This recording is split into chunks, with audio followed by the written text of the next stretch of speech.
para ter uma gravação, para quem sabe alguém se interessar por ver. Você está sem áudio, é, Jackson?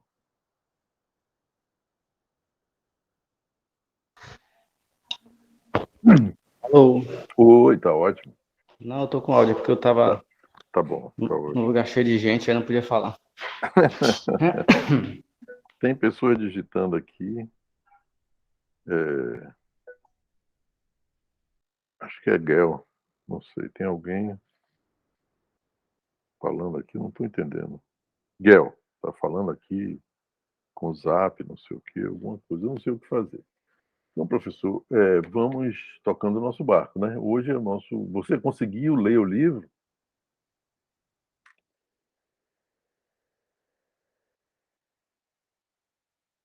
Jackson? Jackson?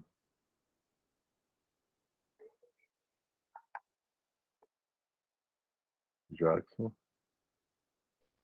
Oi, tô aqui. Você conseguiu ler o livro? Tô aqui. Você conseguiu ler o livro?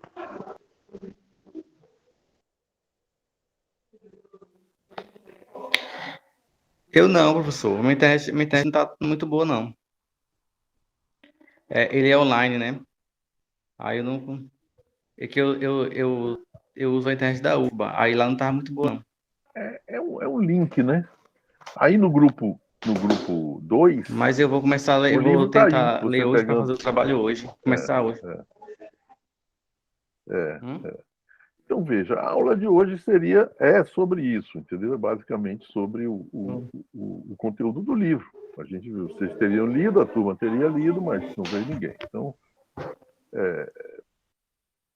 o que é que. Se eu falar, eu vou dar um spoiler do seu trabalho. A ideia da a metodologia é exatamente você estudar, você formular pensamentos, como está escrito naquele texto longo. Aí, nesse grupo, no grupo 2, você acima tem o link com o livro já aí. Você abre ele no WhatsApp, entendeu? Então, geralmente não precisa muito da internet nem nada. O WhatsApp é muito potente, tudo, às vezes melhor do que o computador em termos de sinal e tal. Então aí você abre e vê, lê, teria que ler do capítulo da folha 21 a 33, é uma coisa assim, não me lembro mais exatamente, não, que é o capítulo 1, que é o teatro jesuítico, que vai falar sobre o teatro, o início do teatro no Brasil. Bom, a gente falou bastante sobre como é, os cronótopos do teatro, né? O que é que vai chamar a atenção nesse? Eu vou dar um spoiler, porque eu pedi para você destacar 3 pontos importantes quando você lê esse capítulo, entendeu? Se eu ficar falando, eu vou destacar alguns pontos importantes e vou ali. Mas, enfim, você tem alguma ideia a respeito do início do teatro no Brasil?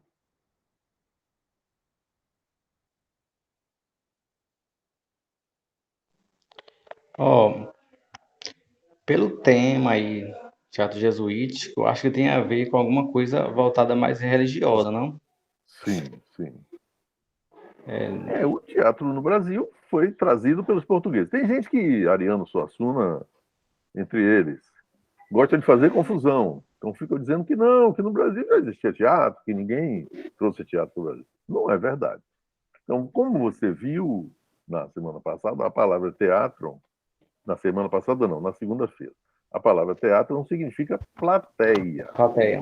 Muito bem. Então, significa a plateia é o lugar físico e o lugar do público. Mesmo que o público fique em pé, mesmo que seja itinerante, você que trabalha com teatro de rua, que tem vínculos com teatro de rua, Uhum. no momento que a cena para em algum lugar, ou no momento que ela está andando, tem um lugar do público especificamente determinado, entendeu? E não fosse essa a diferença entre o ritual e o espetáculo, tem a fé. A pessoa que vai ver um ritual, ela vai por uma razão de crença, de fé em Deus, na vida após a morte, ou algum tipo de fé religiosa, E o teatro não tem, não é para isso. O teatro é uma outra coisa. O teatro é diversão, é lazer. Então, isso de dizer que já existia teatro no Brasil não é verdade. Não tem nada parecido com teatro em que o público ficasse assistindo a um espetáculo. Existia esporte. Esporte, sim, havia. Competição entre tribos e tudo. Uma coisa parecida com a gincana. Mas não Professor, teatro mesmo, no sentido de que é, seria um lugar para o povo. então, Então, diga, diga. então esse o teatro assim mais voltado para religioso, assim, ali não é bem um teatro ou É um teatro. Por exemplo, eu fiz a Paixão de Cristo. Eu acho que você fez também, não me lembro. Você falou alguma coisa da Paixão de Cristo também na sua cidade. Eu fiz a Paixão de Cristo, mas eu não tenho religião. Eu não sou cristão. Eu li a Bíblia, chamei um dramaturgo, que foi João Sanches. Ele fez a adaptação da Bíblia para um roteiro, porque na Bíblia são 4 evangelhos, né? Os evangelhos canônicos. Eu queria essa abordagem canônica. Alguém aqui no passado fez o Evangelho segundo Maria. O Evangelho segundo Maria não é um evangelho canônico, ou seja, não é um evangelho oficial, aceito pela igreja, pelas igrejas, pelas pessoas em geral. Ele é um evangelho que existe, perdido aí na tradição, é chamado evangelhos apócrifos. e qual o teatro esse que você falou aí, o teatro para diversão, né? E o teatro voltado para Religioso. religião, É qual a isso que eu, diferença de um que não é um teatro e o outro? o teatro religioso, Religi- é isso que eu estou lhe dizendo. Teatro, mesmo quando você faz um tema religioso, como a Paixão de Cristo, as pessoas vão ali para ver um teatro, ver uma pessoa vestida de Cristo, ver uma pessoa vestida de fantasiada, fingindo que é Ah, Cristo. O outro fingindo que é Satanás, o outro fingindo que é Herodes, o outro fingindo que é Herodias, que é Nossa Senhora, que é os personagens da história de Jesus. São Pedro, os apóstolos, ele está fingindo. E ao fingir, ele cria uma ilusão. Entendeu? Essa é a ideia da arte. entendi. A ideia da arte é criar uma ilusão, criar um simulacro, né? Que Aristóteles chama de mimes. Eu não estou podendo escrever, o meu chat não está abrindo. Escreva aí, por favor. Esqueci até seu nome, pelo amor de Deus. Jackson. Jackson. Esqueci até seu nome. Estou um pouco. O pessoal não vê ninguém, tudo fica um pouco assim mesmo. Então, Jackson, o teatro cria uma mímese, entendeu? Uma ilusão. Então eu não cheguei, talvez eu tenha chegado a falar isso para vocês quando eu falei que o cronótopo é formado pelo espaço, cronótopo do teatro, espaço, o público e a mímese. Por que o público? Porque o teatro é feito pelo público, ou seja, para o público e com o público, ele é construído junto. Aquela apresentação para aquele público, ela vai ter um caráter específico que depois não vai se repetir, nunca mais. Por isso que o pessoal falou, o teatro é efêmero, o teatro é efêmero. É uma arte efêmera, porque ela tem esse caráter de que é apresentada uma única vez e depois ela não se repete mais. Ela vai sofrer alterações, ela vai ter um processo. Então a diferença é essa. No ritual, ninguém quer criar ilusões, simulacros. Entendeu? Se você disser ao padre que ele está criando ilusões, se você disser ao filho de santo que ele está criando ilusões, se você disser no centro espírita que aquela pessoa que está ali, Edivaldo Franco, que recebeu o espírito, está recebendo as mensagens, aquilo é uma ilusão, eles vão ficar com raiva. Porque eles não estão ali fazendo ilusão nenhuma. Eles estão, para eles, aquilo ali é real, é tudo real. Entendeu? Então, essa seria a diferença. A missa, o candomblé, o centro espírita, o budismo, são realidades, enquanto que o teatro entretenimento, teatro quanto arte, sobretudo o teatro profissional, que é isso que nós estamos interessados, ele é um entretenimento, ele é um lazer, ele é uma coisa que a pessoa faz, vai exercer na hora da diversão, na hora do seu entretenimento. Entendeu? Estou tentando aqui, não está abrindo nada. Guel, você está aí? Guel entrou, mas não apareceu aqui também, não sei. Guel voltou, caiu, mas não está aparecendo. Está aqui, não, dizendo que só temos nós dois. Entendeu, Jackson? Então a diferença é essa, que um é um um trabalho, um esforço,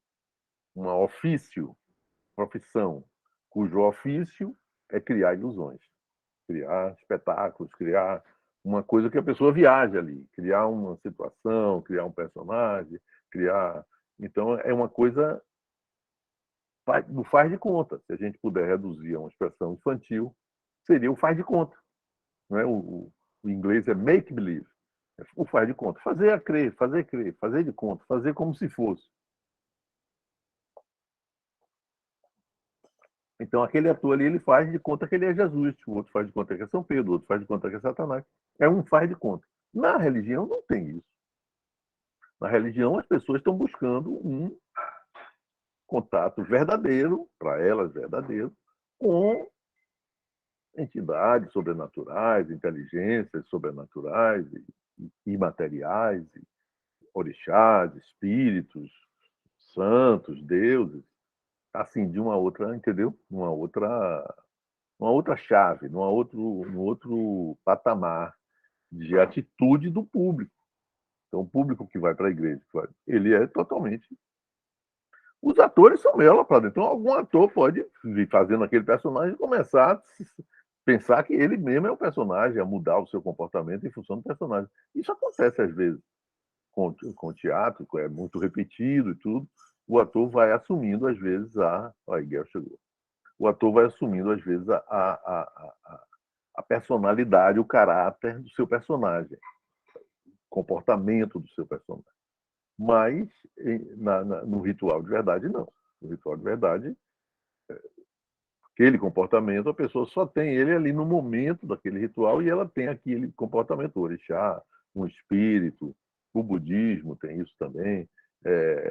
Ele só tem aquele comportamento ali naquele momento, diante daquelas circunstâncias, etc, etc. Então, são muitas diferenças. A gente poderia ficar um tempão aqui fazendo diferenças, mas essa é a diferença básica. O ritual pretende ser algo real, vinculado à realidade. O teatro, as artes, o livro, a música, tudo, pode até querer fazer a pessoa refletir sobre a realidade. E ele, no caso do teatro, é uma coisa real que acontece diante do público. Então, existe uma dimensão de realidade no faz de conta do teatro, que é ele está ali, na frente do espectador. O ator está ali. Se o espectador quiser jogar uma pedra, ele joga. Se ele quiser subir no palco, furar, quebrar a quarta parede, subir no palco, ele faz isso, não tem problema. Mas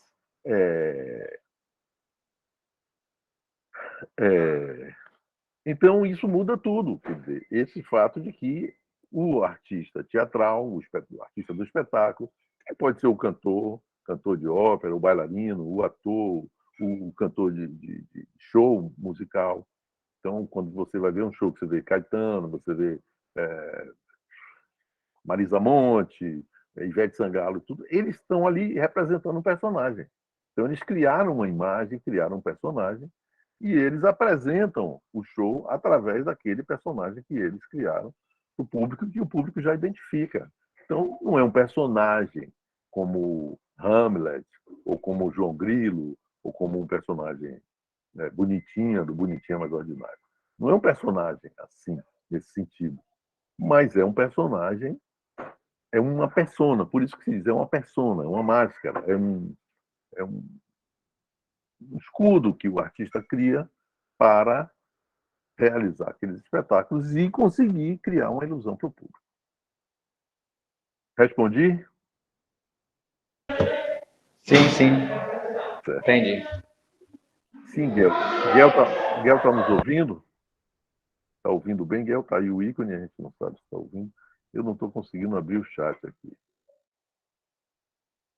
Sim, está ouvindo bem. Pronto. Então, nós estamos fazendo, Guel, Jackson não leu o texto. Então, eu vou seguir por você. Você conseguiu ler eu falei para ele que o livro está aí no grupo do História 2. No grupo do História 2 tem o link. Você abre no telefone, no WhatsApp. Então, você clicando, ele abre no telefone. Você pode, o streaming é leve, o telefone é mais leve do que o computador. O computador, às vezes, realmente fica sem sinal, não consegue conectar. Mas no grupo do WhatsApp é bem fácil, tá? Então tá aí. Então, Guel, a ideia hoje é vocês exatamente começar por vocês, apresentando os 3 pontos importantes. Essa é a ideia, a metodologia do ensino. Quer dizer, é não trazer tudo mastigado para vocês, é deixar vocês lerem, vocês destacarem as coisas que vocês acharam importantes e, a partir daí, a aula correr em função disso. Então, eu lhe pediria para você, não sei se você não está sem áudio e tudo, não sei como seria isso, mas, em princípio, você apresentar os 3 pontos que você considerou mais relevantes a partir da leitura do capítulo 1, do teatro jesuítico. Quer escrever aqui alguma coisa, ou se você tiver áudio?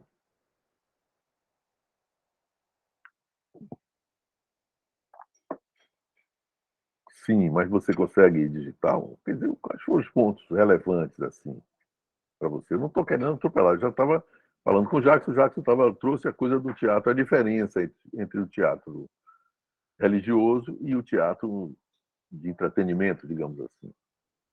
Então,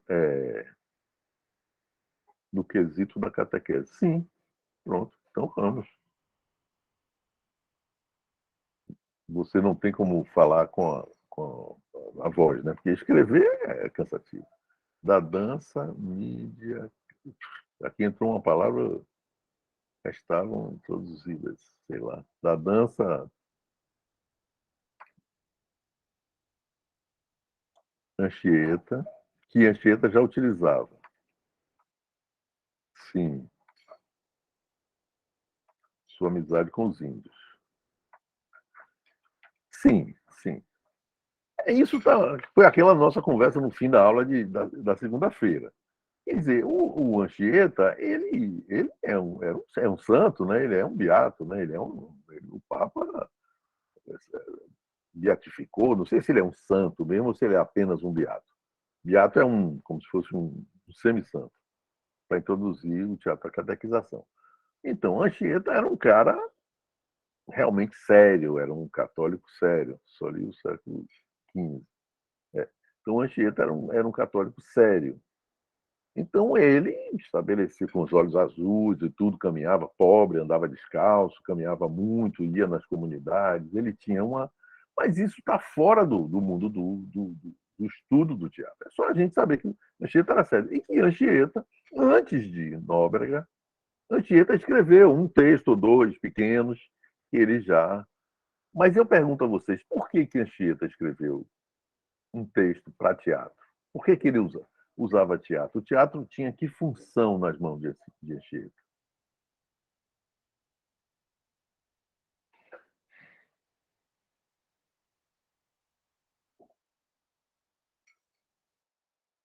Qual seria a função do teatro? Por que ele recorreu ao teatro?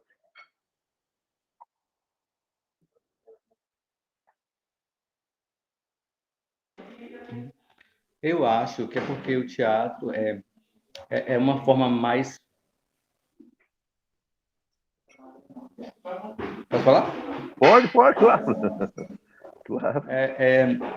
É porque o teatro, eu acho que prende mais atenção, principalmente do pessoal, dos povos Sim. indígenas, né, que não tinha talvez essa cultura de representação assim.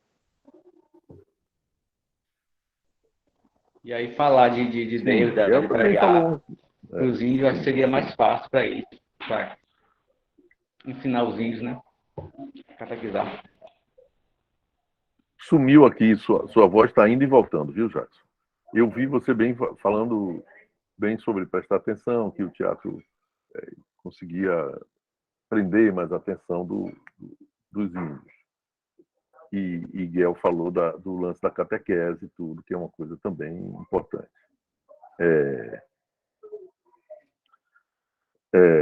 Tá certo, todos os dois estão certos. Você levantou um ponto interessante, viu, Jackson? Eu não ia dizer isso não, mas quando o Pedro Álvares de Cabral chegou, a primeira vez que a chegada de um branco europeu ao Brasil, oficialmente, já tinha outros piratas e tudo que já tinham. Mas quando Pedro Álvares de Cabral chegou, era o período da Semana Santa. Então, Eles vinham de Portugal, naquele tempo não se tomava banho no navio, não tinha banheiro, não tomava banho, ninguém escovava o dente. Então eles deviam ter chegado com um mau cheiro horrível e pegavam escorbuto. Parece que foram 45 dias de viagem, então a alimentação era deficiente. O escorbuto é uma doença das gengivas que sangra, inflama. E então a chegada deles foi cansativa, né? Mas mesmo assim, Cabral não desce. Incrível isso. Cabral fica dentro do navio. E ele organiza, ele chega, se eu não me engano, numa quinta-feira ou numa sexta-feira da Paixão, ou na quinta-feira anterior à sexta-feira da Paixão. Ele fica no navio. Ele era religioso, a bandeira dele era a religião, ele vinha catequizar a função de Cabral, assim, de Cabral. Cabral, que não era um marinheiro de verdade, ele era o capitão e tudo, mas ele não era um marinheiro de fato. Ele tinha algum treinamento, mas não era. Então, os marinheiros ajudaram lá, trouxeram, e ele manda fazer a missa no domingo de Páscoa. Então, a primeira missa, a famosa cena da primeira missa no Brasil. E aí ele desce pela primeira vez. Ele ficou fedido lá e tal. Os outros desceram, tomaram banho, tinha rio lá em Porto Seguro, tinha rio, tomaram banho de mar, tomaram banho de rio, esticaram as pernas, caminharam, conheceram pessoas, devem ter namorado e tudo. As índias eram muito, não eram assim, como é que eu posso dizer, eram muito ativas, né? Sexualmente e tudo. Então, isso já começou muito rápido, esse tipo de intercâmbio entre o europeu e o índio. E o sentido de monogamia, esses sentidos não eram outros, enfim, isso não é importante para a gente. O que eu quero dizer é que todo mundo, quando chegou, quis descer logo para conhecer, para ver, estabeleceram logo relacionamentos, começaram a trocar aquele negócio de espelho, de pente, de coisas, de facas. Aquilo é verdade, começaram a ter logo esse tipo de sedução com os índios também deram coisa, a roupa, a camisa, que os índios não conheciam praticamente, aquela coisa costurada direita, são bem costuradinhas e tudo, os índios acharam tudo aquilo maravilhoso. Mas Cabral só desce no domingo. E no domingo ele manda rezar uma missa. E aí, Jackson, para me contradizer, e aí eu gosto disso, é isso que eu quero trazer vocês, para vocês entenderem que o estudo da história é um estudo de contradições, de questões em aberto, não há uma. Né? Então, eu estava aqui fazendo todo um texto defendendo a ideia de que o ritual se distingue do teatro do entretenimento. Então, misturar ritual com teatro de entretenimento é uma coisa que não tem, é frágil, intelectualmente frágil, porque o ritual é real e o entretenimento é um faz de conta, é uma festa, é uma brincadeira. Mas, Jackson, os índios, quando viram a missa, o padre cantando, aquele negócio em latim, falando, eles respondem, o Senhor esteja convosco, ele está no meio de nós, o coro responde, aquele jogo que é a missa, que tem uma dinâmica lúdica, né, de ritualística, né, de perguntas e respostas, de participação, comunhão, e cantos, e todo mundo canta, uma hora só o padre canta, o povo responde. Esse roteiro, essa roteirização da missa, para os índios, parecia um teatro. Então eles ficaram encantados quando eles viram aquilo. Os caras desceram, fizeram uma cruz. Para eles aquilo foi incrível, foi uma coisa realmente espetacular. Fazer uma cruz, o objeto cruz, não tinha nenhum sentido para eles. Porém, aquela cruz grandona que fizeram lá, um negócio alto, uma cruz alto, um altar, não sei como é que foi feito esse altar, não, o Pero Vaz de Caminha não descreve, mas fizeram a cruz. Então, aqueles cantos, o padre falando em latim, a missa era em latim, falando em latim, aquelas respostas, aquelas palavras sonoras, batendo sino, soltando fumaça, aquelas coisas todas que tem na missa, que são elementos que nós poderíamos dizer que são teatrais, pareceram aos índios uma festa fantástica. Então, Pero Vaz de Caminha anota que depois da missa, eles ficaram cantando e dançando o dia todo, até o outro dia de manhã, bebendo, eles tinham bebida lá, aquela bebida de fermentada, de coisa fermentada, de aipim, enfim, de frutas, folhas fermentadas. Então eles ficaram cantando, e os portugueses certamente levaram algum tipo de aguardente lá dele, bagaceiro, sei lá, alguma coisa dele lá também, e ficaram todos portugueses e índios cantando, dançando até de manhã. Isso está na carta de Pero Vaz de Caminha. Porque eles não, para os índios, aquela missa não era uma missa, ou eles, como não conheciam teatro nesse sentido do entretenimento, eles não faziam diferença entre o ritual e o espetáculo. Então, para eles, só havia o ritual, ou, no caso, coisas esportivas, que também tinham um caráter divino, que também tinha um caráter divino, tinha uma coisa, o Quarupi, tudo, os eventos esportivos dos índios, os povos ditos primitivos, têm geralmente um caráter também ritualístico, os esportes. Então, são dedicados aos deuses, e Jackson sai, dedicados aos deuses. Então, contradizendo o que eu estava dizendo a Jackson, eu próprio me contradizendo, trazendo vocês para, validando a especulação, a reflexão e a contradição, para os índios, aquela cena, aí Jackson voltou, então, aquela cena em que os índios viram a primeira missa no Brasil, a famosa cena, que tem um quadro pintado, da Meireles, eu acho que não sei o que, Meireles, belo quadro, tudo, a primeira missa, os portugueses levantando a cruz, os índios sentados, atentos, assim, sentados nas árvores, como se fosse um público mesmo, uma plateia de um show ao ar livre. Aquilo para os índios pareceu extraordinário. Então, para os índios, aquilo era um espetáculo, era um ritual, mas uma coisa que tinha um elemento festivo. Festivo no sentido que, por exemplo, os rituais afrodescendentes têm. Então, o que vocês já foram certamente em Candomblé, né? Miguel e Jackson conhecem a cerimônia de Candomblé, né? Sim ou não? Não, nunca fui. É mesmo, Jackson. Tem que ir, pelo Eu amor de Deus. Precisa ir urgente. Miguel. Miguel conhece? Miguel não está, não sei se está nos ouvindo. Está aí, mas não. Então, se respondeu, não apareceu aqui no chat. Eu não estou conseguindo abrir o chat. Esse meu computador, sei lá. Yu. Yu é o que? Conhece cerimônia de Candomblé ou não? Mas travando. Você conhece Candomblé? Conhece? Acho, sim. Sim, professora, você conhece esse ritual de Candomblé? Foi algum? Conheço. Pronto. Então, o que é que tem nos rituais de Candomblé? No ritual de Candomblé, se come, se bebe, é uma festa. Então, tem o ritual normal, tudo certo. Durante o ritual já pode ter comida e tudo, tem algum momento que pode, ou depois. Eu já vi ter comida durante o ritual e depois. Mas turista não tem problema, não. O Pierre Verger dizia que o turista é melhor para o candomblé do que o estudioso, o antropólogo. É uma discussão complexa. Ele acha que o antropólogo, o turista vai, valoriza, deixa um dinheiro que ajuda a manter aquilo ali, que é sempre muito pobre, não tem sustentação.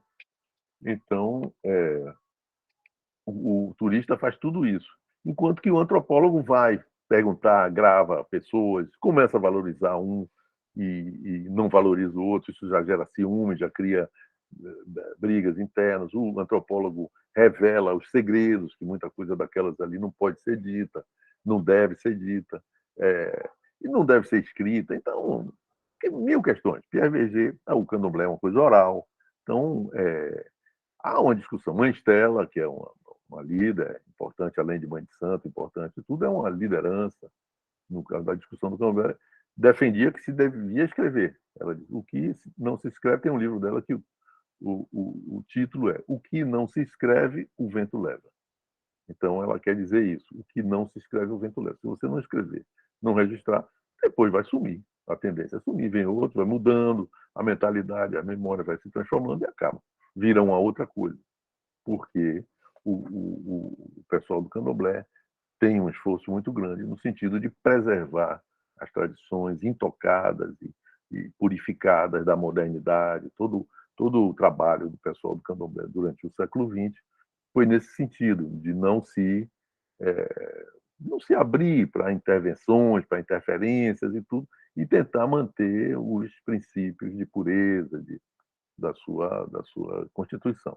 Esse é um dos esforços. Por isso, Mãe Estela o esforço de Mãe Estela é esse, tem que escrever, porque escrevendo já outros dizem que não, que escrevendo aí você divulga, aí todo mundo se mede, aí todo mundo quer dizer que sim, quer dizer que não, isso pode, isso não pode. Muita gente critica, por exemplo, o sacrifício dos animais. Muita gente que come carne. Então a pessoa come carne, mas critica que no candomblé tenha um sacrifício dos animais. Parece contraditório, né? Mas tem muita gente que age assim, criticando esse negócio dos sacrifícios e tudo, que é a crítica de Jesus, é uma das críticas de Jesus lá no Antigo Testamento. Eu não sou cristão, não, já. Mas quando Jesus vai falar no templo e tudo, ele critica os sacrifícios, as oferendas, o mercado, o comércio de oferendas e tudo aquilo. Você ia pedir pela sua saúde na sinagoga lá, no tempo de Cristo, né? No ano zero, no tempo que Cristo teria. Eu não acredito em nada disso. Para mim, tudo é uma fábula, é uma criação. Mas, nesse período, Cristo foi lá e fala contra o mercado, a cena famosa, que ele ataca os mercadores do templo. Porque o rabino mandava matar um bode, mandava fazer isso, mandava comprar aquilo. Então, tinha um mercado já em torno do templo, pessoas, os vendilhões, depois foi famoso como os vendilhões do templo. Tal. Jesus quebra tudo, não tem um acesso de raiva. Jesus era raivoso, não era esse doce que as pessoas dizem. Então ele quebra tudo, ele ataca os mercadores, os famosos vendilhões do templo, e contra o comércio da religião, contra tudo isso que é o comércio, uma religião muito voltada para o comércio do dinheiro, né, os sacerdotes. A gente tem aí o exemplo das igrejas ditas fundamentalistas e tudo, que tem um sistema de arrecadação de dinheiro fortíssimo no mundo inteiro. E, enfim. Então Jesus atacava isso também, tudo. Então, mas voltando, então, para os índios, essa coisa do ritual era, então eu estou trazendo aqui a contradição. O ritual era também espetáculo. Então, para ele não tinha distinção. Aquilo era um espetáculo, mas era também um ritual. Então, um espetáculo, mas era também um ritual. Então, ao mesmo tempo que era entretenimento, e isso faz com que eles fiquem festejando até de manhã e tudo, essa coisa toda. Certo, professor Jackson? Já hoje, o Miguel já assumiu aqui, hoje o negócio está complicado aqui, as conexões. Mas você está conseguindo seguir aí, né? Estou conseguindo agora porque eu mudei de local, agora a internet ficou um pouco melhor. Está melhor. Mas você tem razão, quer dizer, o teatro, já estou dando spoiler, não tem importância. O teatro serviu como ferramenta de catequese. Seguiu como uma ferramenta ideológica, digamos assim. Então, vou dizer a você uma coisa que eu disse a Guel, eu acho que você já tinha saído na aula passada, que ela ficou debatendo esse tema do teatro jesuítico. Quem mais usou o teatro como instrumento de catequese? De catequese, ou catequese política, ou para fazer a cabeça, para...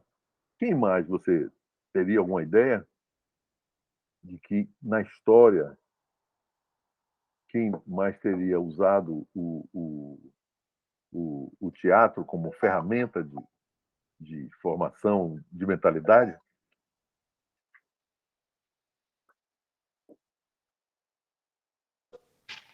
Eu não lembro. Vai lá. Não, estou desligando aqui, o telefone está tocando. Eu não Não? tenho. Não lembro assim de ideia. É fácil. Bertold Brecht, por exemplo.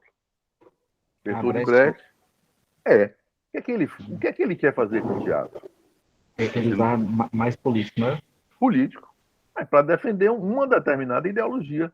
É a mesma coisa que João da Nóbrega, padre Manuel da Nóbrega fazia, José de Anchieta. Mas Manuel da Nóbrega e José de Anchieta, a ideologia é o catolicismo, é o cristianismo, é tudo isso. Para Bertold Brecht, a ideologia é o marxismo, é um socialismo, mas a atitude deles em relação a um teatro, não que Brecht tenha feito isso durante toda a vida, Brecht não foi assim a vida toda, foi um período da vida de Brecht que ele chamou de teatro dialético. Ele não chamou de teatro político, não. Isso é a gente que chama. Ele chamou de teatro dialético. E também de teatro épico. Ele usa ele usa essas duas expressões para definir o trabalho dele, a estética dele. Então, teatro dialético ou então teatro épico. Mas, como você tem razão, ele usava o teatro com uma finalidade política. Ele e muitos outros, eu estou dizendo Brecht, porque Brecht é o nome mais conhecido. Mas no Brasil você tem muitos, Augusto Boal, Dias Gomes, muita gente fez isso, muitos. Oduvaldo Viana Filho, Vianinha, Oduvaldo Viana é Vianinha, Chico de Assis, tem muitos dramaturgos brasileiros, Ariano Suassuna, de uma maneira não tão assim didática e tudo, mas também a partir de uma cultura de teatro popular, uma busca de um teatro popular, tudo isso refletindo uma atitude política, querendo induzir no público uma atitude política, revolucionária, socialista e tal, como o Bertold Brecht. Todos eles, Jackson, são filhos do socialismo na União Soviética. Então, quem realmente botou isso em prática pela primeira vez nos tempos modernos foi o pessoal da União Soviética, Lenin, Stalin, que fizeram a Revolução, pegaram essas ideias que já existiam de Karl Marx, de outros pensadores, do Lukács, não adianta, esses nomes para nós não adiantam. Só para você entender que o teatro já tinha sido usado assim. E também a Igreja Católica, durante toda a Idade Média, e daí é que vem a tradição das Paixões de Cristo, usou o teatro para catequizar o povo. Então, para levar, como as missas eram em latim, ninguém entendia nada que o padre dizia, o povão. O povo ia para a missa e ficava ali ouvindo aquilo, Dominus Vobiscum, aquelas frases em latim, e ninguém entendia o que era aquilo na Alemanha, na Inglaterra, e na França, em Portugal, ninguém sabia o que era aquilo. Mas eles rezavam e repetiam. O padre fazendo a peça, e o povo entendia mais a história do santo, a vida de Jesus, a vida dos santos.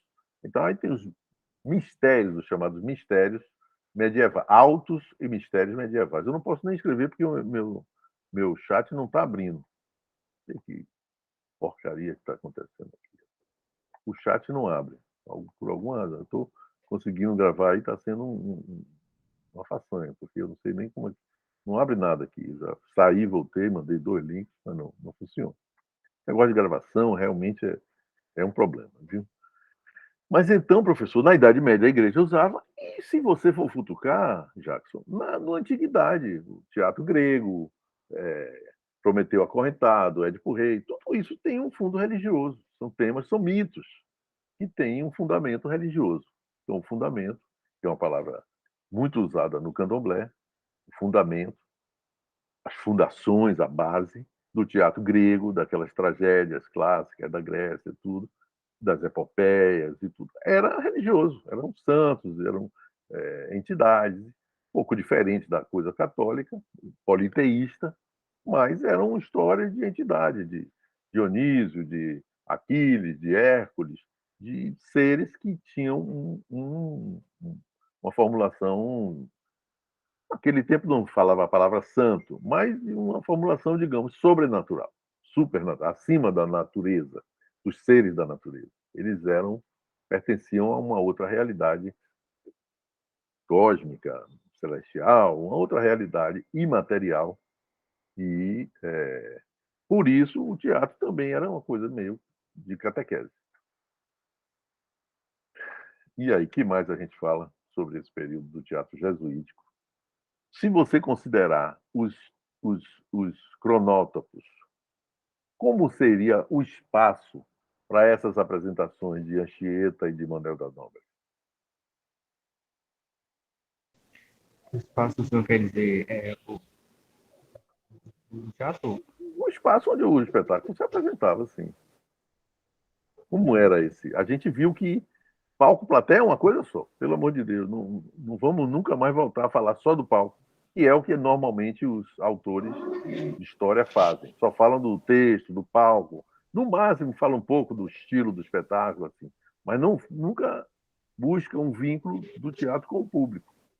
Então, como seria o espaço? Em que lugar essas peças dos jesuítas seriam apresentadas? Eu entendo que deveria ser na rua, num espaço aberto, ao ar livre, eu acho. Geralmente, sim, no espaço aberto, ao ar livre. Porque, Você vai ler, quando você lê o texto, você vai ver, às vezes ligado a procissões, às vezes ligado a dias de dia santificado, um dia de Santo Antônio, aí fazia alguma representação teatral vinculada a Santo Antônio. O dia de Santa Bárbara, aí fazia alguma coisa. Isso para os índios era uma coisa encantadora e ao mesmo tempo encantadora e ao mesmo tempo como é que eu posso dizer, ao mesmo tempo informativa. Eles a estavam aprendendo como é que eu posso dizer, a Bíblia, aprendendo sobre a religiosidade católica, aprendendo sobre o mundo dos católicos, entendeu? Então,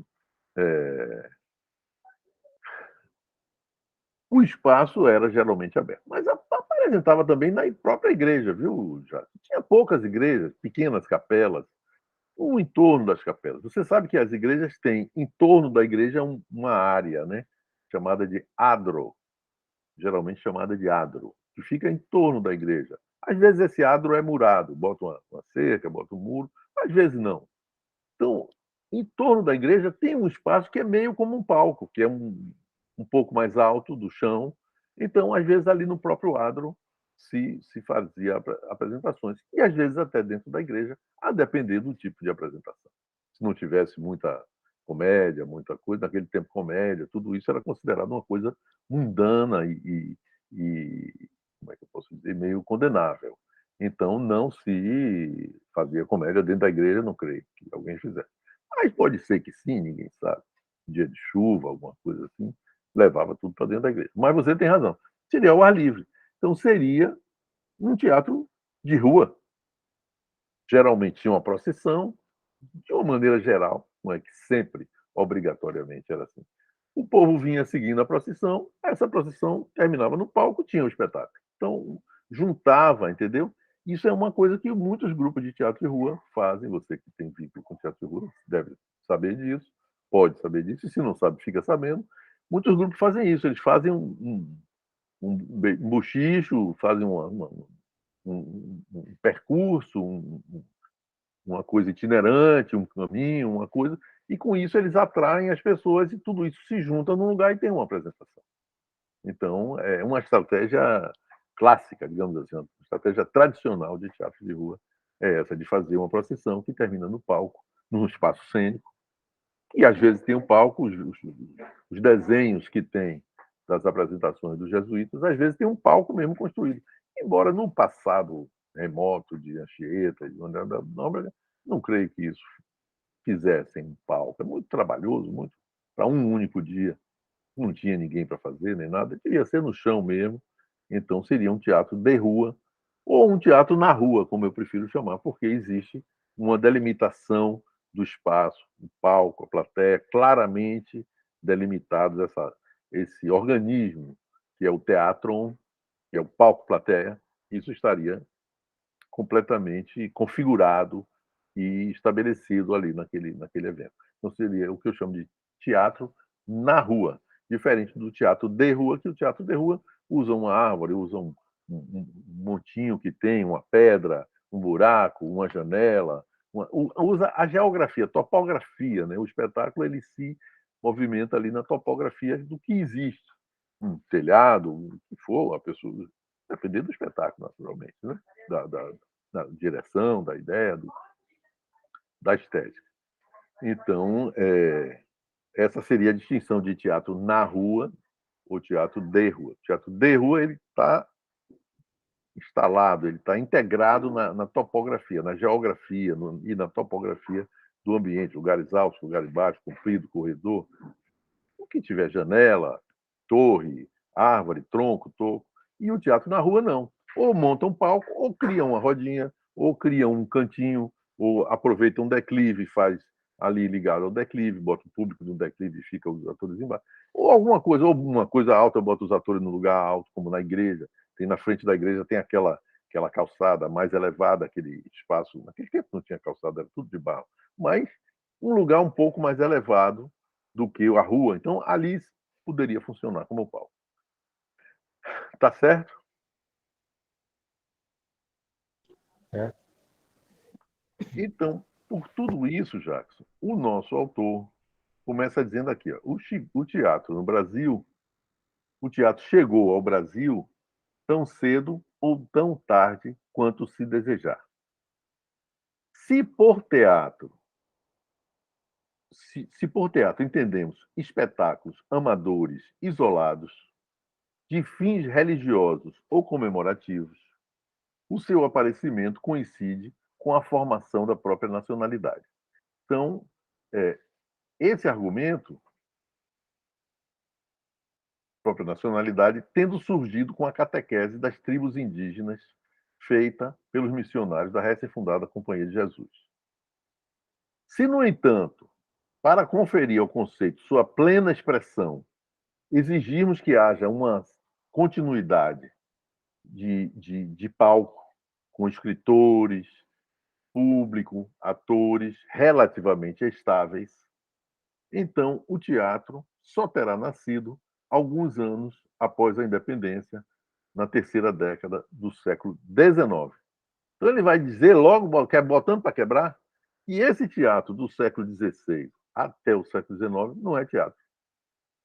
É uma comemoração, é uma catequese, é um teatro-educação, é arte-educação, mas não é teatro. Então, ficou claro para você isso, Jackson? A ideia aqui do João Roberto? Rapaz, estou preso aqui. Pronto, me libertei. Sim, ficou claro. Ficou claro? Ele quis dizer que então o- antes da palavra teatro, então não pode ser Não, chamado de teatro, é isso? não. Ele está dizendo que porque a palavra teatro já existia há milhares de anos, quando Ou porque não tinha um estudo? não, ele diz não tem uma continuidade. O cara fazer uma pecinha amadorística Ah, com tá, o entendi. soldado, chama um soldado que vai fazer o papel de São Jorge, chama a irmã de Joaquim, que vai ser a Nossa Senhora. Eu próprio, quando era menino, eu fui São José. Eu pequeno era São José. E a minha irmã mais velha que eu, 3 anos, que ou seja, era grandona, uma menina de 3 anos e um de 7, é bem longe. De 7 é pequenininho, de 10 já. Ela já era de 10 anos, já mocinha, já querendo ter peito, tudo ela era Nossa Senhora. E eu era o marido dela, São José, pequenininho, menino. Exatamente. Isso é. Você pode, de sã consciência, é isso que ele está dizendo, dizer que isso é teatro. Não tem atores profissionais, eu digo os cronótapos do teatro. Se além de não ter um espaço real, você não tem a mímese, você não tem os atores. Eu estava ali, eu não sei nem o que, é que eu estava fazendo. Me vestiram uma roupa e eu fiquei ali. A peça era assim, era um presépio, um negócio assim. Eu fiquei ali, parado ali. Foi a primeira coisa que eu fiz de teatro. Na minha vida foi isso. Eu fui São José no presépio vivo, sei lá, um negócio daquele que antigamente tinha muito e que hoje já quase não tem, o que é, que é triste, né? Muita gente ataca a Igreja Católica, não gosta desses negócios de católico, porque é uma religião dominadora e colonizadora e tal, né? Mas, por exemplo, em relação à questão do teatro, tinha muita coisa do teatro que era feita pela Igreja Católica e pelas igrejas protestantes. Tem muitos atores e tudo que começaram a fazer teatro em grupos de teatro que havia dentro das igrejas protestantes. Atores conhecidos hoje, como Arildo Deda e outros, eles começaram a vida fazendo peça na igreja. Protestante, não era nem católico. E outros na igreja católica. Eu, por exemplo, fui na igreja católica. Não era na igreja, era num colégio de freira. Mas era um colégio de freira. Então era um negócio de igreja. Não tinha mulheres, não tinha homem. Quem vai fazer o papel de São José? Não tinha homem. Uma andava menina, tinha que arranjar o irmão. arranjou a mim, que era completamente inverossímil do ponto de vista da idade, né? Porque o São José é muito mais velho que Nossa Senhora na Bíblia, e é exatamente esse é um dos problemas, né? São José é um velho, solteirão, um solteirão, antigamente não era uma pessoa bem vista. Então São José era um velho solteirão. E ele se casa com Nossa Senhora, que era uma jovem, Virgem Maria, aquele negócio de Virgem Maria, uma jovem, muito jovem, tudo, e esse casamento ele é um pouco tenso, né? Um velho com a jovem, e de repente a jovem aparece grávida, sem, sem ter ainda tido nenhum contato físico com São José. Então, os rituais de celebração de casamento lá dos judeus, dos hebreus daquele tempo, não se chamavam judeus, dos hebreus, ainda não tinham concluído, José não estava totalmente casado com Maria ainda, não tinha tido sexo. Então, como é que Maria aparece grávida? Aí tem a história do Espírito Santo, aí tem toda essa coisa que é. Mas o importante aí é você entender isso, quer dizer, esse teatro que é feito pela igreja para fazer as celebrações e tudo, o João Roberto disse: olha, se você quiser chamar isso de teatro, você chame, mas isso não é teatro. É isso que ele está dizendo aqui. Para conferir ao conceito a sua plena expressão, exigir, é, exigiríamos que haja uma continuidade de palco com escritores, atores e público, entendeu? Então, essa cultura teatral, escritores, atores e diretores, cenógrafos, tudo, ele não bota aqui para não ficar muito longo, mas toda a equipe que cria o espetáculo, continuamente, faz hoje, amanhã outro, na semana que vem outro, no ano que vem outro, de modo que aquele pessoal vai crescendo, vai se apropriando de tudo aquilo. E sem isso, sem continuidade, como ele está dizendo, não é teatro. Entendeu? Ficou claro? Sim, sim, agora eu entendi. Aí eu lhe pergunto, e hoje nós temos teatro? Nós temos isso que ele está dizendo? Escritores, atores e público em continuidade, atuando continuamente? Os mesmos? Eu sou do Tem mal. quando tem quando tem aquele uma espécie de coletivo, né? Aquele os grupos Sim, mas com nomes. Agora assim, isso do nada assim, continua, tem uma continuidade de muitos anos e tudo? são poucos. São poucos.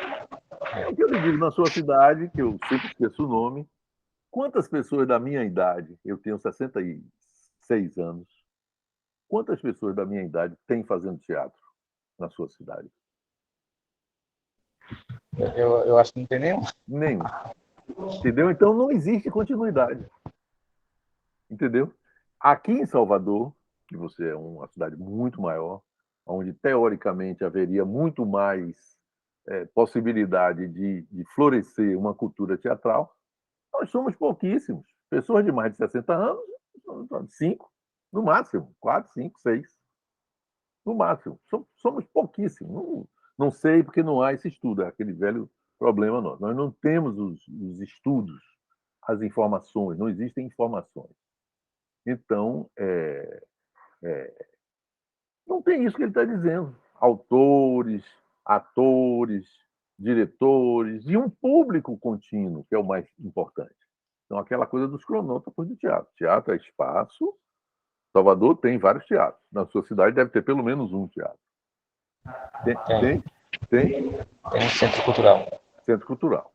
Você fique sabendo, então, que pelo IBGE, Instituto Brasileiro de Geografia e Estatística, IBGE, que faz o censo. Eles, no último censo que foi feito, se eu não me engano foi 2019, eles detectaram que menos de 20% das cidades brasileiras têm centros culturais. Menos de 20 teatros, tipo teatro, né? Um clube para dançar, fazer festa, salão de baile. Salão de baile não, isso tem. Mas eles chamam de centros culturais tipo um teatro, que tenha um teatro, uma plateia, pode passar fio. Menos de 20%. Então quer dizer que em 100 cidades, menos de 20 tem um teatro. Então aí você já tira uma população enorme. E não tem teatro. Não tem o elemento fundamental, que é o espaço. O primeiro elemento que é o espaço físico criado, construído, aquilo tudo que a gente viu segunda-feira, construído para ver, o lugar de onde se vê, mas não assim, o lugar onde você vai para ver o espetáculo, onde as pessoas vão com o E, propósito, sim. e às vezes, quando tem um centro cultural desse aí, são poucos professores de teatro, e às vezes não tem espetáculo, nunca tem, Nunca tem, é isso. porque É. aqui às vezes não tem alguém para dar aula, E não tem para incentivar, dinheiro, não tem incentivar os jovens. incentivo, não tem. Como não tem nada, não tem público. Aquela famosa ciclo vicioso, né? Como não tem teatro, não tem público. E como não tem público, não tem teatro. Então, como não tem público, não tem dinheiro. Como não tem dinheiro, não tem teatro. Como não tem... Então, você tem. Faltam as peças, falta uma articulação das peças do, da cultura teatral. A gente estudou longamente o que é cultura. Quer dizer, os elementos todos que se combinam para formar uma cultura teatral. Então, nós hoje não temos uma cultura teatral no Brasil. Nunca. Eu Ô, posso dizer. professor, Sim, diga.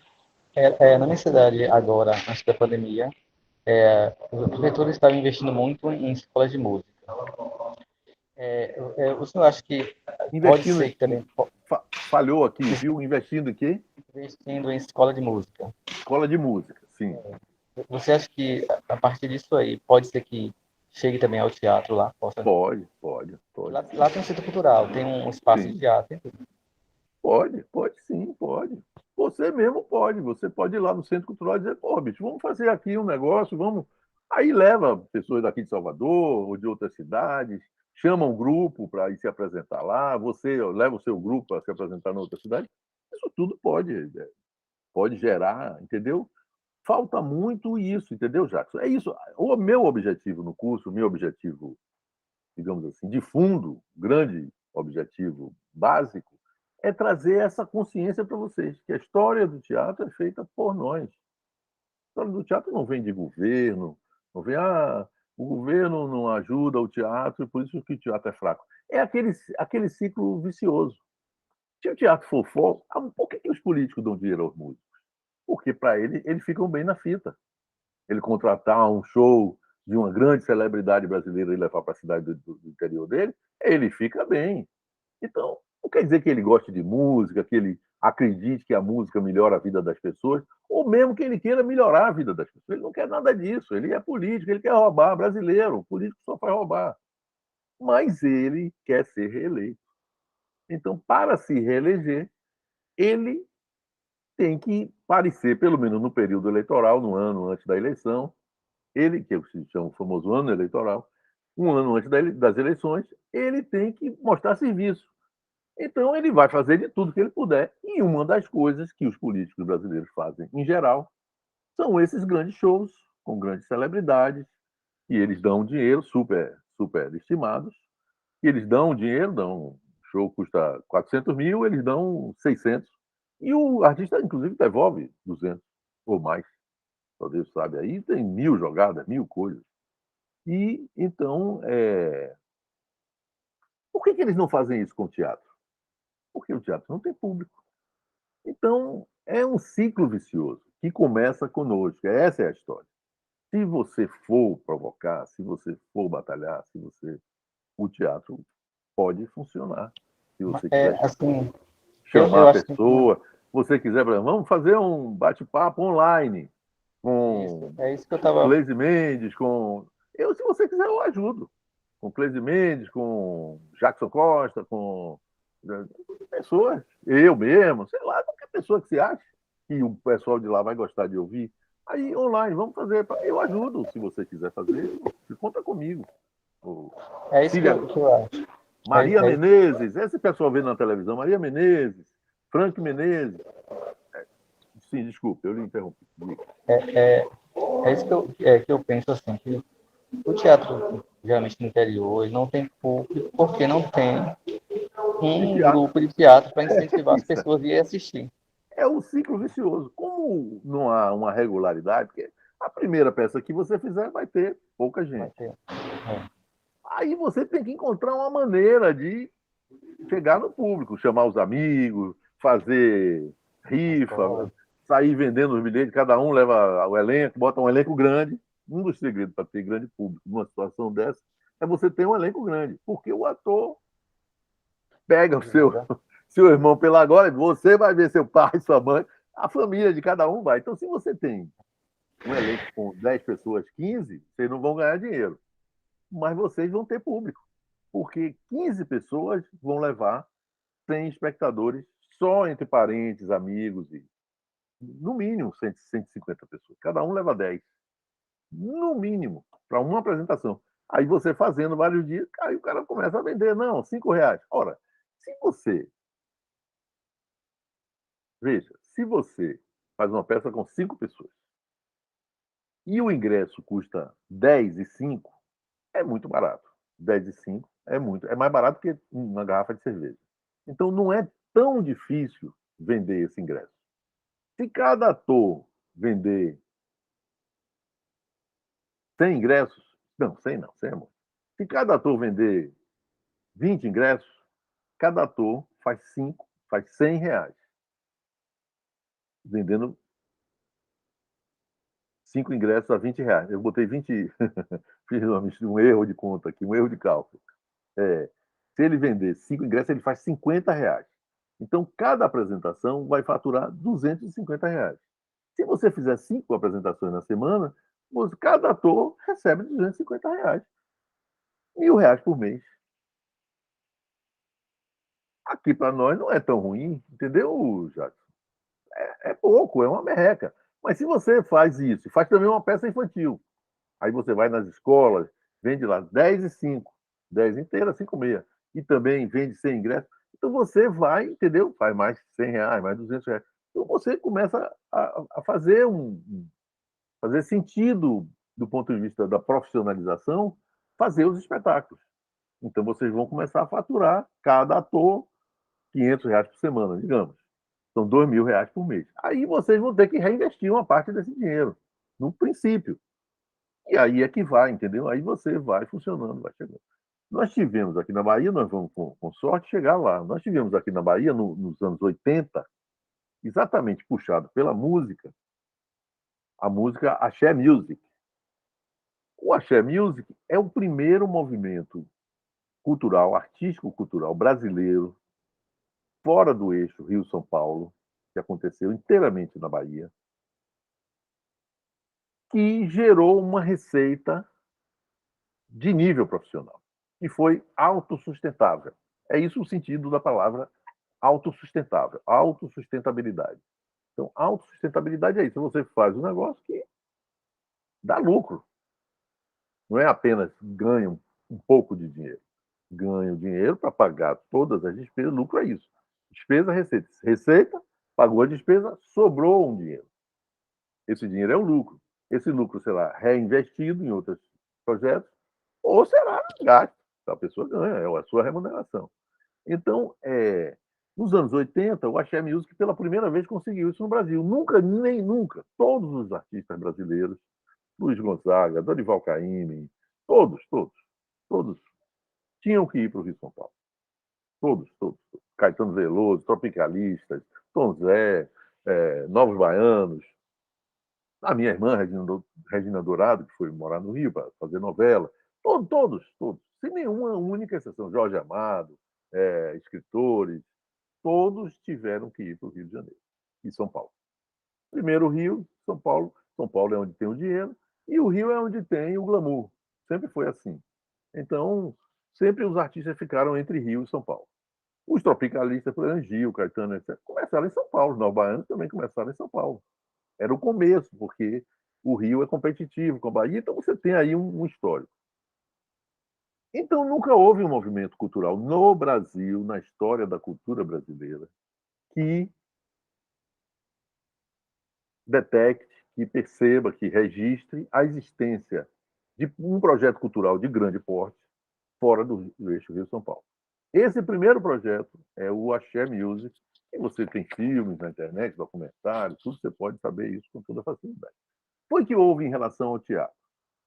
É que o Axé Music começa no início dos anos 80, mas aqui na Bahia. Então, os artistas baianos antigamente não tinham prestígio de lotar os espaços. quem começou a fazer isso foi o Axé Music, em uma proporção grande. Sempre tem as exceções isoladas, como ele dizia, espetáculos isolados. Um espetáculo isolado não cria cultura. Como a gente viu, o que é cultura? Cultura é um conjunto de várias coisas se articulando, vários artistas, um assim, um assado, um comédia, um besterol, um série, um tragédia, um clássico, um vulgar, um pornô, um ópera italiana. Todo esse conjunto de coisas forma uma cultura. Como a gente viu, um ecossistema, um organismo vivo e a cultura funciona. Então, aqui na Bahia nós temos esse exemplo. Nos anos 80, depois que o Axé Music estourou e mostrou que havia um público em Salvador disposto a pagar caro para ver os artistas baianos, porque antes do Axé Music isso não existia, existia numa proporção pequena ou em casos isolados, mas não como uma cultura, um tecido cultural. Então, o que é que o Axé Music traz? O Axé Music está associado ao carnaval, às micaretas. Então, eles trouxeram um tecido, era um grupo grande de pessoas que mantinham uma atividade musical o ano inteiro. E muitas opções, com muitas alternativas e diferenças, e o Axé Music dos blocos, ditos blocos ricos, dos ricos, dos blocos afro, cada um com suas características, mas o mesmo movimento. Embora tenha características estéticas e artísticas distintas, o movimento é o mesmo. Em seguida, vem o teatro. Então, houve um movimento grande aqui em Salvador, a gente vai ver isso ainda, eu espero. Hoje não veio ninguém, hoje eu teria que falar com vocês sobre os atores. Eu queria fazer um bate-papo com os atores. Eu queria não, eu vou fazer. Tem a gente, eu não tenho, eu vou fazer e botar na internet, quem quiser que seja. Um bate-papo sobre os atores, sobre esse período do teatro, entendeu? Basicamente sobre esse período do teatro. Então, nos anos 80, puxado pelo Axé Music, houve uma explosão de teatro na Bahia. Teatro profissional. Então, uma coisa que aconteceu na contramão da história, entendeu? O pessoal chamou o boom do teatro. Eu não posso nem escrever aqui, porque o chat não abre. Não sei o que está acontecendo. Não abre o chat, essa porcaria. Mas o boom do teatro, boom, B-O-O-M, boom, boom, a explosão. É a expressão inglesa. Explodiu, uma coisa que estourou, tal. Uma bomba no bom sentido, porque bomba, às vezes, o pessoal usa no bom sentido, e às vezes uma bomba também no bom sentido. Mas tem uma bomba no bom sentido, uma bomba, uma coisa que, uau, chegou. O teatro teve esse poder nos anos 80, entre os anos 80 e os anos 2000, aí começa um processo de decadência e depois termina 2000. Eu digo de 85 a 2005 somente para ter um recorte, mas é mais ou menos por aí, um pouco antes, um pouco depois, 20 anos, cerca de 20 anos, nós tivemos um grande movimento teatral aqui na Bahia. Rico, de teatro cheio, de teatro lotado, cobrando ingresso caro, entendeu? Bacana, uma coisa profissional de verdade. Uma média de público de 200 pagantes por dia, cerca de 200 pagantes por dia, com mais ou menos, mas muitos contratos também, apresentações contratadas e com cachê, não era pela bilheteria, entendeu? Com cachê fixo e, e pago, pré-pago de eventos, de festas. Então, houve um grande movimento aqui. E isso prova o quê? Prova que o público da sociedade contemporânea, nós estamos falando de 1985, não é de hoje, mas do ponto de vista histórico, é hoje, 85 para 2020 é mais ou menos 40 anos, não fez nem 50 anos. Então, é o mesmo período, do ponto de vista histórico, nós estamos dentro do mesmo período, embora de lá para cá o mundo mudou bastante. Mas mostra aquelas pessoas que iam no teatro naquele tempo ainda estão aí, estão vivas. Aquelas pessoas que fizeram aquelas peças estão aí, então eu sou uma delas. E estamos todos aqui, Marcelo Prado, Jackson Costa, Cília Coentro. É desse grupo, Maria Menezes, Cília Coentro, Ricardo Bittencourt, Gideon Rosa, um grupo de atores fortes que eu creio que alguns desses nomes você já certamente ouviu falar. Maria Menezes faz televisão, Cília faz muita televisão, muito filme, Frank Menezes, A Bofetada, pessoal da Bofetada, Frank, Fernando Marinho, Lelo Filho, nem sei vou saber, tanta gente, Jackson. E é desse grupo, Jackson Dias, estou falando Jackson Costa, Jackson Dias, é desse grupo que saem Vladimir Brista, Wagner Moura, Lázaro Ramos. Então, dessa onda desse movimento, desse ambiente, que foi criado assim por nós, fomos fazendo sem apoio nenhum, não tinha governo, não tinha patrocínio, não tinha nada. Cada um fazia a peça, metia a cara, com a cara coragem, fazia e vinha para a bilheteria e ganhava, a peça ganhava dinheiro, se sustentava, era autossustentável, pagava todas as despesas e permitia que houvesse um reinvestimento. Ou seja, a palavra autossustentável é isso, não é apenas aquilo que sobrevive estabilizado. Autossustentável é algo que cresce. Ela tem os meios para se estabelecer e crescer. A sustentabilidade significa crescer de uma maneira sustentável, crescer sempre, crescer com solidez, né? As pessoas usam a palavra robusto, eu acho meio que sou gordo, não gosto dessa palavra robusto. Mas crescer de uma maneira sólida, de uma maneira constante, não ter ondas altas e baixas, né? Que é isso que o João Roberto está dizendo aqui. Tá certo? Então, você pode fazer isso na sua cidade, professor. Você futucando aí, você cria um grupo, cobrando 10 e 5, ingresso de teatro infantil nas escolas, falando de um tema da escola, pergunta à diretora, qual é um tema aí que a escola vai trabalhar? Covid, vacina, um tema de interesse público, que aí quebra a cabeça, inventa uma história, inventa uma peça, plageia, vê um filme, lê um livro, pega um pedacinho de um. Era assim que Shakespeare fazia. Shakespeare não inventava aquelas histórias do zero, ele ficava lendo um bocado de coisa, pegava um pedaço de uma, um de outra, misturava as histórias e dali ele tirava essas peças que hoje são clássicos mundiais, Hamlet, Romeu e Julieta, que todo mundo conhece, que são peças que marcaram a humanidade. Não era dele, nenhuma é invenção dele. É tudo copiado de histórias. Então, segundo Shakespeare, não sabemos se é verdade, essas histórias são verdadeiras, tanto a história de Hamlet quanto a história de Romeu e Julieta. Só que ele dá o seu tratamento artístico, o seu tratamento poético, o texto é muito sofisticado.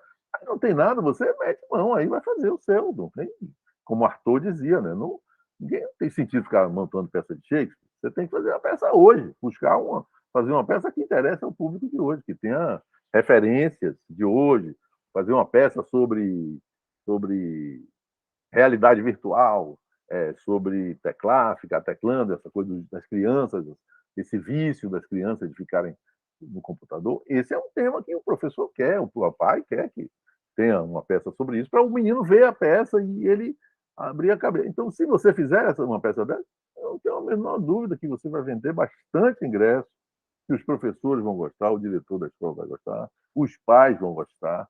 Aí pronto, você apresenta no horário da aula, na sala de aula mesmo, pede à diretora, me dê uma sala aqui e tal. Pronto, R$ 5. Se você fizer 3 apresentações por dia para 100 crianças por R$ 5, você ganha R$ 1.500 no mesmo dia. Com 4 pessoas, você tá bem, vai ganhar um bom dinheiro. Estou dando só um exemplo de busca de autossustentabilidade, busca de sem depender de verba de governo, de política, porque esse cara, o teatro não conta. Se você fizer isso e o teatro se estabelecer, que foi o que aconteceu, então Wagner Moura sai desse movimento que eu estou lhe dizendo. Ele já sai no fim, ele é dos jovens. Então, o movimento começou nos anos 83, 84, 85 já existia uma coisa. Então, já tinha um movimento. Wagner Moura estava de fralda, mas ele pega o bonde andando, 90, 80 e tanto, para 90, 90, eu não sei direito a história dele, ele aparece. E ele é um cara bacana, ele, Lázaro Ramos, Brista, esses caras são campeões, estão aí, não é à toa que eles estão aí na mídia toda, no mundo. O Lázaro Ramos está no mundo aí com o filme de Audrey, Anunciação, que foi nosso aluno aqui da Escola de Teatro também. Então, esses caras saem daí desse movimento, entendeu? Então, eles. Hoje, o político quer mata e morre para tirar uma foto com o Wagner Moura, ou com o Lázaro Ramos, ou com o Brista, ou com. Entendeu? Então, eles já viraram a mesa. Eles já viraram o jogo. Então, eles já não são mais aqueles caras como eu sou. Então, eu sou aquele chato do teatro. Aquele cara do teatro, porra, aquele cara. Coroa ali, agora que eu fiquei velho, mesmo, aquele velho, conversa, chato, cheio de história, cheio de razão, querendo fazer e acontecer. Ai, tá. Mas se Wagner Moura chegar aqui, tanto assim, eles conseguem financiar os filmes deles, milhões e milhões. filmes que estão aí na mídia, não estou falando mal, tudo meritório, é meritocracia, eles merecem, eles têm talento, eles têm qualidade, mas eles conseguem, é isso que eu estou dizendo, eles viraram a mesa. Se você começar a fazer um teatro bacana e juntar público, o político vai se interessar por você. Teoricamente, é isso que vai acontecer. Como eles são interessados na música e como eles se interessam por essas figuras midiáticas, tipo Wagner, Lázaro, Brista, e Jackson Costa, e outros que têm um pé na celebridade. Certo, professor? Certo, eu entendi. Isso é a cultura. É disso que o João Roberto está falando. Quer dizer, isso não existia no século XVI. Século XVI são os anos de 1501 a 1600. Então, no século XVI, não tinha nada disso. Então, alguém pode dizer, é isso que ele está dizendo, alguém pode dizer que aquilo que tinha, aquelas pecinhas sobre São José, Nossa Senhora, não sei o quê, o presépio, no dia de um evento religioso da Igreja Católica, fazia uma peça sobre um santo, sobre o dia de Santa Bárbara, no dia dos santos. Desculpe, eu nem sei para dizer. Eu sei Paixão de Cristo que eu me meti a fazer, querendo fazer um teatro popular. Mas no dia dos santos, no dia de fogo, sei lá, Eucaristia, tem um negócio da igreja aí que eu nem entendo direito o que é. Corpus Christi. Corpus Christi é o dia que Jesus subiu para o céu. É o Corpus Christi, o dia do corpo de Cristo. Então, nesse dia do corpo de Cristo, fazia uma peça sobre isso, Corpus Christi. O povo entendeu, Corpus Christi é isso, que Jesus ficou, ressuscitou, depois que ressuscitou, e um dia, existe uma discussão, que foram 40 dias depois que ele ressuscitou, ele sobe para o céu. Então, aí é uma discussão teológica chata. Se ele subiu o corpo dele, se foi só o espírito. Se foi o espírito, cadê o corpo? Então, tem uma grande discussão aí sobre isso. A conclusão é que Jesus se transubstanciou, ele se transformou, o corpo dele virou espírito. Então, o corpo e o espírito viraram uma coisa só de uma matéria sobrenatural e ele subiu para o céu. Mas essa cultura, é isso que eu lhe digo. Atores, diretores, em um número razoável, presente na sociedade, como é o esporte. Qualquer lugar que você vá do Brasil, hoje tem jogo de futebol, não tem gente jogando futebol? Qualquer lugar do Brasil. Hein? Oi? Não entendi. Qualquer lugar do Brasil tem gente jogando futebol. Tem. Tem. Qualquer lugar do Brasil tem uns caboclos lá tocando violão, cantando, batucando no Tem tambor. também. Também tem. Então significa o quê? Que existe uma cultura da música. Significa que existe uma cultura do futebol. Existe uma cultura do teatro. É isso que o João Roberto Farias e Jacob Ginsburg estão falando do século XVI. Mas eu estou provocando vocês hoje. Hoje existe uma cultura do teatro? Vamos pensar. Não, uma cultura assim como a música e o futebol não tem. Tem uma pequena cultura reduzida a pessoas interessadas como você, como o Guel, como pouquíssimas pessoas interessadas realmente em fazer teatro, em pensar teatro e tal. E que podem e devem ser futucada, é isso que eu vivo fazendo aqui, futucada, provocada, instigada, checada, questionada, para necessidade de acordar e correr atrás. E se correr atrás, de acordar e correr atrás, tem resultado. É isso que esse período dos anos 85 até 2005, esses 20 anos, mostram. E aqui na Bahia, na contramão da história, o teatro no mundo inteiro é um fato decadente nesse período. O teatro no mundo inteiro estava naufragando, se reduzindo, encolhendo, no mundo inteiro. Mas, por coincidências, por uma conjunção de fatores que não foi pensado por ninguém, meio que aconteceram ao acaso, houve esse grande movimento. Houve um encontro de atores, diretores, cenógrafos, escritores, autores, como ele diz, autores, escritores, tudo isso convergiu, houve uma congruência, uma convergência de todos esses elementos e criou-se uma cultura teatral na Bahia entre os anos 85, 1985 E o 2005. Cultura essa que se desfez. Hoje a gente tem, se nos anos 90 a gente chegou a ter 30 peças em cartaz na mesma semana, hoje a gente tem 3, 4. O teatro baiano se reduziu a um número muito pequeno. É isso que ele está dizendo. No século XVI, você pode dizer que isso é teatro. Mas, de fato, realmente, isso é uma. Isso que é a expressão que eu uso, que ele não usa. Existia uma cultura teatral no século XVI? Não. E hoje não existe, imagine no século XVI. Então, professor, eu acho que ficamos por aqui. São 15 para as 3. Você tem alguma questão, alguma observação? Você precisa ler realmente Sim, esse período aí, porque a gente tem que avançar, entendeu, Jacques? Eu preciso chegar com você na modernidade aqui. Você e Guel, só vocês dois que seja. Os outros eu não sei se ainda vem, se não vem. Teve essa confusão professor, aí. Sim. Diga. Essa aula foi uma das que eu mais entendi. A de hoje. A de hoje. É isso, porque você falou, participou. Eu tô aqui eu não estou em casa, né? Então, acho que ficou mais fácil me concentrar. Sim. Em casa eu fico e muito... você falou, trouxe seus pensamentos. É isso aí, pensa não tem que ter. O aluno tem medo de você. Medo de mim? É que eu posso fazer nada. Eu estou aqui para fazer teatro. Eu sou uma pessoa de teatro, eu sou um rato de teatro, sou um maluco de teatro. E meti minha vida nisso. Então eu quero que vocês percebam que é possível. Então o que é que eu digo? Eu não estou falando de coisa que eu li no livro. Eu fiz teatro. Eu fiz Los Catedráticos, eu fiz A Conspiração dos Alfaiates, eu fiz Canudos, A Guerra do Sem Fim, eu fiz Rei Brasil, eu fiz Lídia de Oxum, a ópera com orquestra sinfônica, eu fiz A Paixão de Cristo.